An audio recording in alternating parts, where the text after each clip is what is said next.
Matinding kalungkutan ang bumabalot ngayon sa mga taga Naga City sa pagpanaw ng dati nilang alkalde na si Jesse Robredo. Lahat sila may kanya-kanyang kwento kung paano naiangat ang antas ng kanilang pamumuhay dahil sa pamumuno ni Robredo sa lungsod. Balitang hatid ni Avril Daha ng GMA Bicol.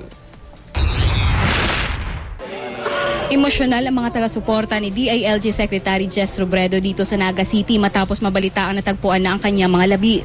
Hindi makapaniwala ang ilan sa kanila na wala na ang dati nilang mayor. Lahat napapaluha habang inaalala ang kanilang personal na pagkakakilala kay Robredo na hanggang ngayon ay tinatawag pa din nilang mayor. Ay siyempre makulog sa boat me. Si Secretary Robredo talaga napamahal na kabong Naga City po. Talagang sabi mi nga ni, ano ta siya? Sana po, dahil mapigaan mi na bako siya. Kaya lang, siguro sabi ni Lord, ano po si Secretary Robredo ang pigkuhan niya. Nakula pong kawalan si Robredo sa muya po. Hindi raw nila makakalimutan ang mga tulong pinansyal at pagbibigay inspirasyon, maging ang mga paalala sa kanila ni Robredo na nagsilbing ama ng Naga City sa loob ng ilang taon.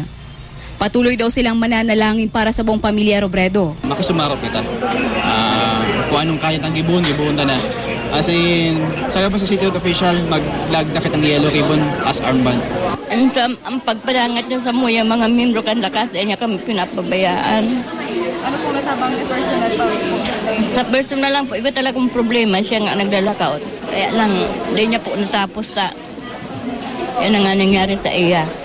He's one of the few who believe that we can do something for our society.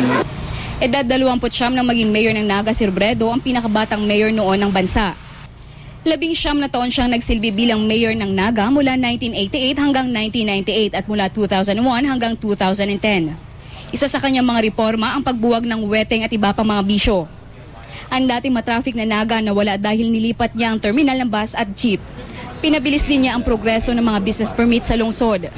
Dahil dito, dumami ang mga nagnegosyo sa Naga. Umangat ang ekonomiya at ang estado ng lungsod.